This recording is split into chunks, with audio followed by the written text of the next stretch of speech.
buenos días a todos y bienvenidos al primer Congreso de Enfermedades Raras de Latinoamérica y el Caribe. Le damos la más cordial bienvenida a todas las instituciones que nos acompañan, a los panelistas y a nuestra audiencia tanto presencial como virtual que abarca toda la región de las Américas. Gracias por acompañarnos. Para abrir este primer Congreso de Enfermedades Raras de Latinoamérica y el Caribe, me gustaría agradecer a todas las organizaciones que hicieron posible realizar este evento, comenzando por la Fundación Chan Zuckerberg Initiative. Agradecemos a la Pontificia Universidad Javeriana y su Instituto Genético Humano y la Federación Colombiana de Enfermedades Raras por abrirnos sus puertas para llevar a cabo este importante congreso.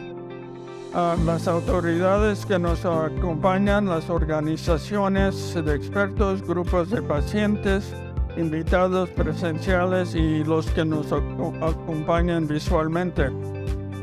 Y les agradecemos a los patrocinadores que han hecho posible este evento. Agradecemos el soporte de Horizon, Takeda, Biogen, Illumina, Alexion, Raras Pro, Ultragenyx, Optimal Therapies, Sanofi y Boehringer Ingelheim. Digamos que es una buena noticia porque Latinoamérica empezamos ya a hacer la transición epidemiológica. Ya la mayoría de países vienen en un desarrollo importante en salud. Estamos acabando con las enfermedades infecciosas y por lo tanto ahora nos tienen que empezar a preocupar las enfermedades genéticas, las huérfanas, los defectos congénitos. Así que esa transición necesitamos para hacernos y, bueno, aprender de dónde viene la tecnología y empezar a generar tecnología propia. Y hemos visto en estas regiones como, por ejemplo, la implementación de las pruebas moleculares y los genomas y los exomas puede acortar y realmente incidir en la longitud de la odisea diagnóstica. Latinoamérica, a diferencia de otras regiones, no tiene una coordinación o no tiene una acción centralizada que permita hacer más óptimo el uso de recursos. Y tenemos un listado de pendientes cuando uno lo extiende, dice tenemos que manejar acceso a diagnóstico, tenemos que mejorar acceso a tecnología, mejorar el acceso a fármacos o incluso a otro tipo de terapia. Tenemos aún tanto que hacer que si nos damos cuenta, una de las cosas que carecemos es la ausencia de una coordinación o de un trabajo conjunto, que es finalmente la idea de este congreso.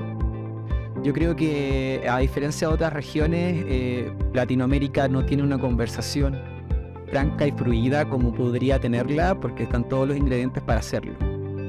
Yo veo eso como el principal inconveniente para avanzar y que creo que lo estamos resolviendo en este lugar. No para todas las enfermedades es claro cuál es la causa de la enfermedad. La etiología de la enfermedad no se conoce para todas las enfermedades. Hay un grupo muy importante de enfermedades que van a estar sin diagnosticar por ahora y eso ha ido cambiando con la tecnología.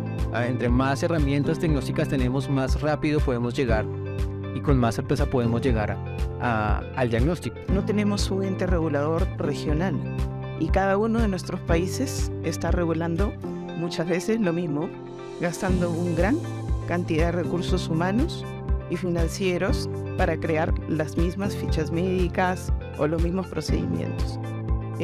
Agregar a eso que no tenemos en todos nuestros países procesos de fast track, que es una práctica importantísima para acotar el tiempo que necesitamos los pacientes, para acotar todos los tiempos en el proceso, tanto regulatorio como en el tema ya hacia encontrar el tratamiento disponible en el país y la financiación.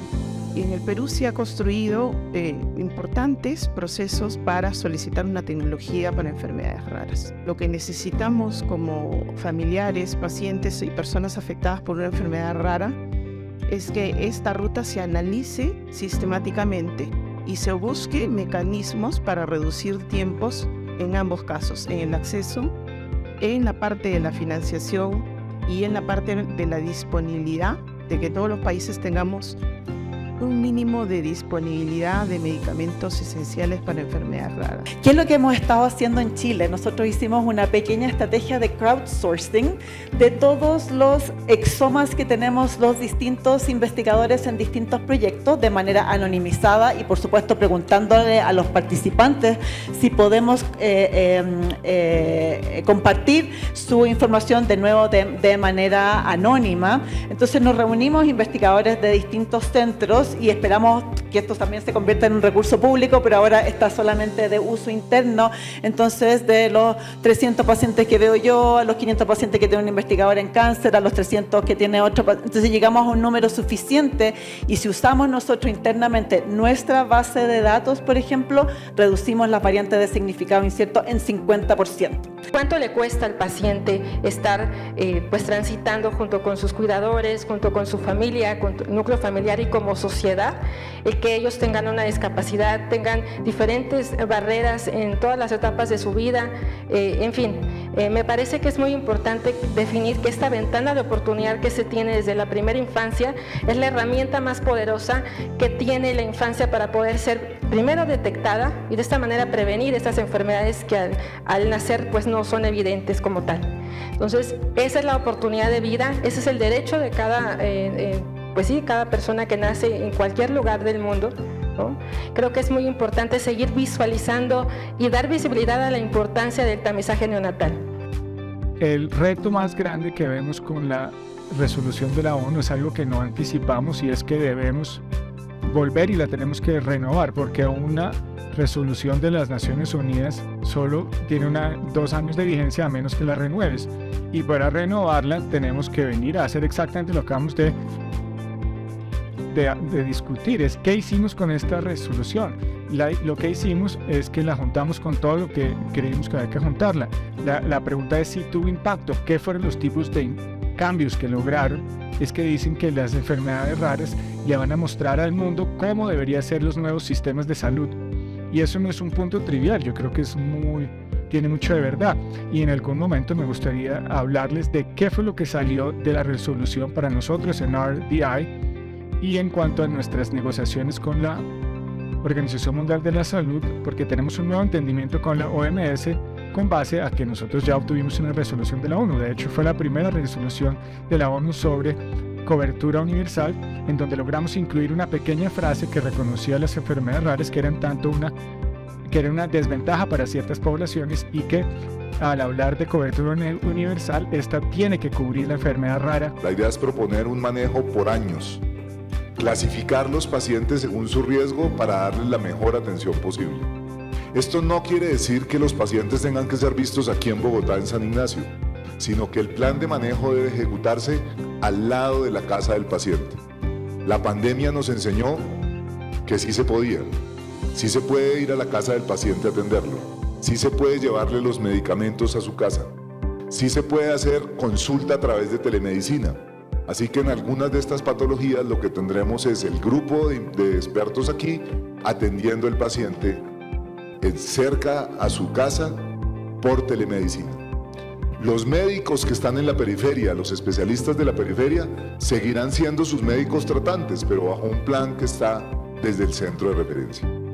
El tiempo para nosotros es valiosísimo y lo segundo que quería agregar es que nosotros no solo somos pacientes, nosotros somos personas con proyectos, con sueños, con metas que tenemos que modelar nuestra vida alrededor de la enfermedad, que tristemente lo tenemos que hacer. Yo siempre he dicho que mis decisiones en la vida no tienen por qué tener a la discapacidad como una limitante, pero a largo plazo lo es. La Facultad de Medicina y las Ciencias de Salud no entienden esa visión holística ni ese manejo integral.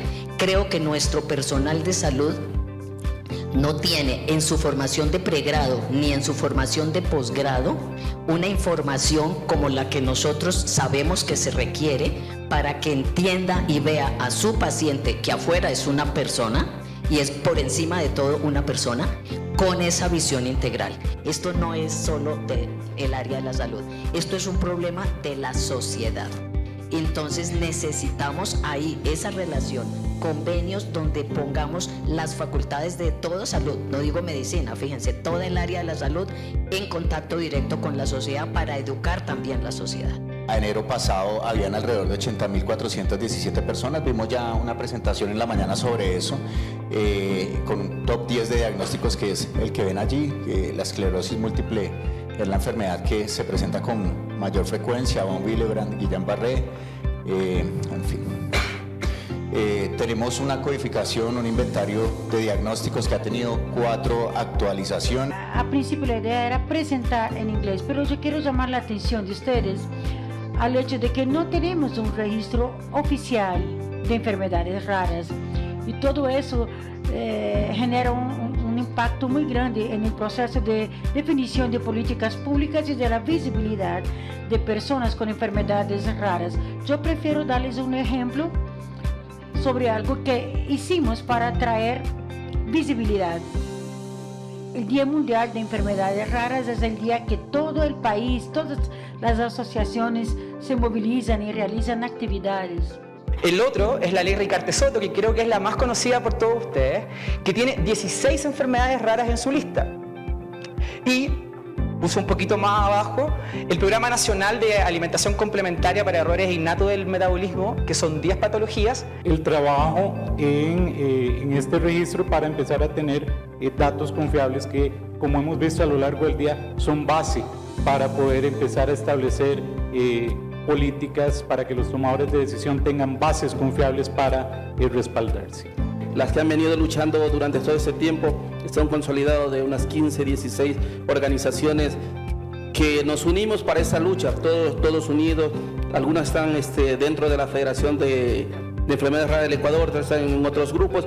Están en revisión dos normativas, una estatal y una federal, que modifican la Ley General de Salud para hacer específicamente la ley de enfermedades raras. Las organizaciones de pacientes vienen haciendo de manera solitaria y de manera en conjunto, y desde el 2020 nos organizamos como grupos de pacientes para realizar una gran campaña masiva de visibilización de las enfermedades raras. Yo tengo el privilegio de decir que antes en Panamá hablar de enfermedad rara pudiese ser algo desconocido, pero hoy no lo es. Tenemos una ley, tenemos de enfermedades raras una ley de tamizaje, un programa de tamizaje inicial para 5 enfermedades raras, tenemos comisiones sectoriales de enfermedades raras, iniciamos también modelos diferenciales de evaluación, tenemos una designación inicial de 88 coordinadores nacionales, que es un grupo que hay que trabajar para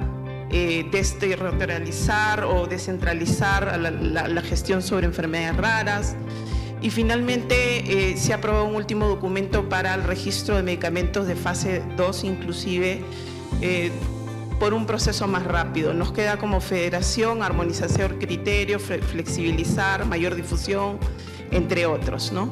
Hemos presentado ante el Senado de la República Dominicana la solicitud de legislación para las enfermedades raras, el cual será presentado. Ya tenemos una senadora del Distrito Nacional, Farideh Raful, que ha adoptado el proyecto, y estamos exactamente en estos momentos trabajando, organizando para crear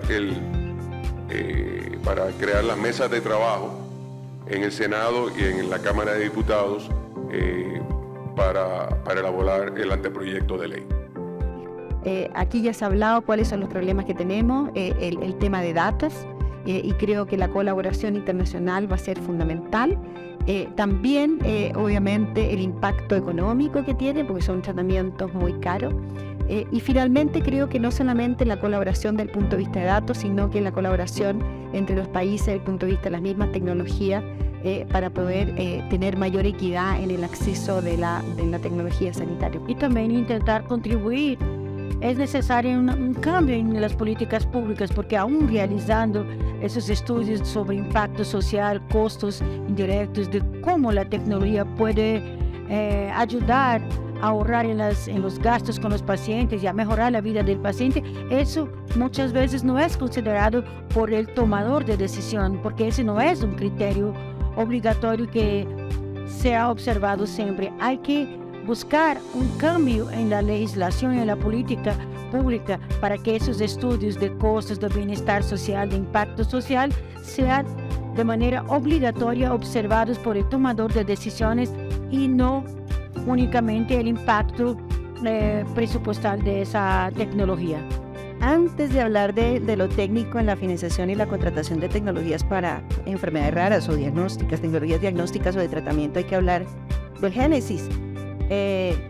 Y uno de esos génesis para lograr una buena contratación y financiación de las tecnologías de salud tiene que ver con la voluntad política, ¿cierto? Y el conocimiento y la capacidad que tienen los países para poder negociar y poder financiar este tipo de tecnologías. Pues lo primero que vemos como reto es el tema del liderazgo, precisamente. Un liderazgo que tiene que ser llevado adelante por el gobierno en términos, primero, de conectar a los actores, segundo, de lograr una coherencia normativa, regulatoria, de la política de medicamentos huérfanos y la de enfermedades raras. Tercero, lograr una articulación interinstitucional entre las agencias que toman las decisiones relativas a este tipo de tecnologías. Y por último, también incluir a los actores que son directamente afectados o no por recibir esas tecnologías, es decir, a los pacientes. Confiamos en lo que vamos a pagar, realmente va a tener un valor agregado no solo para el paciente, pero también para el sistema de salud y para la sociedad. Y hemos podido entender mejor toda esa cadena de necesidad, demanda y uso. Y ya vamos acercándonos más a que el acceso está representado con el uso, que de verdad se esté utilizando algo que había una necesidad, que efectivamente se convirtió en demanda porque apareció alguien que dijo yo necesito esto y lo puedo utilizar y ahora lo está usando. Y lo que hablamos esta mañana es cada vez tenemos que llegar más al detalle a que ese acceso, a que ese uso se esté haciendo en las condiciones, en las mejores condiciones que podamos ofrecer según el país, según la situación. Mi observación sobre la región, nuevamente, es que hay capacidades disímiles y estadios disímiles en esa proyección y en esa preparación a recibir la innovación. Observo con preocupación, no quiero puntualizar ningún país, pero observo con preocupación que hay un grupo de países que ni siquiera tienen una información suficiente de sus pacientes y no pueden proyectar el gasto futuro porque no saben cuántos pacientes van a tener. Lo hablábamos ayer en el panel, algunos países están extrapolando prevalencias de literatura internacional, y no pocos. La portabilidad de la historia clínica. Existen muchas herramientas digitales que pueden favorecer diagnósticos tempranos, diagnósticos oportunos, diagnósticos de calidad, que eviten llevar adelante tratamientos que no van a ser efectivos. La medicina de precisión es sumamente prometedora, la inteligencia artificial también, pero con un cuidado ético muy profundo. Nuestra genética distinta puede ser también un foco de interés para desarrollo de nuevos medicamentos o para ver cómo funcionan los medicamentos ya existentes. Y también el otro ámbito que no hemos hablado en este congreso es lo que llamamos la farmacogenética, la farmacogenómica, cómo nuestra variación genética también genera diferencias en la efectividad de los medicamentos y el riesgo de efectos adversos. Entonces también evaluar medicamentos en poblaciones diversas también nos permiten entender por qué algunas subpoblaciones responden muy bien a terapias. Esto sin todos los actores al tiempo no funciona. Y todos los actores incluye la industria farmacéutica, incluye el gobierno, incluye el regulador, incluyen todas estas organizaciones que están apoyando a las organizaciones de pacientes, los gremios, los genetistas, los médicos, porque cada uno solo, y lo decía ahorita Diego, tiene muy poco impacto, pero juntos realmente podemos avanzar. Muchísimas gracias a todos, no queda mucho más por decir, los esperamos en el próximo congreso, donde sea que sea, ya lo anunciaremos más adelante con una promesa de estar todos aquí de vuelta. Gracias.